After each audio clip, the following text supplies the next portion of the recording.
आसंता 24 घंटार राज्यर विभिन्न स्थान में बिजुली घड़घड़ी सह वर्षा संभावना नहीं सतर्कता जारी करिछि आंचलिक पाणीपाग विज्ञान केन्द्र। पाणीपाग केन्द्रर सूचना अनुसार बालेश्वर भद्रक जाजपुर केन्द्रापड़ा कटक जगतसिंहपुर सुंदरगढ़ झारसुगुड़ा बरगढ़ संबलपुर देवगढ़ अनुगुल ढेंकानाल केन्दुझर मयूरभंज पुरी खोर्धा नयागढ़ गंजाम और गजपति जिले में घड़घड़ी सह वर्षा हो पारे। सेहीपरि 5 तारिख में उत्तर दक्षिण उपकूल और दक्षिण ओडिशार आभ्यंतरीण अंचल वर्षा संभावना रही।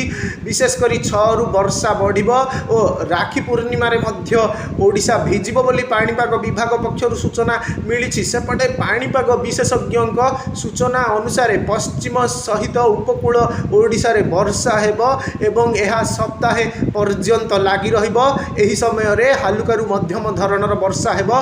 बिहार और दक्षिण उत्तर प्रदेश रे रही घूर्णिबलय जहाँ प्रभाव में ओडिशार केतेक स्थान रे वर्षा होई पारे।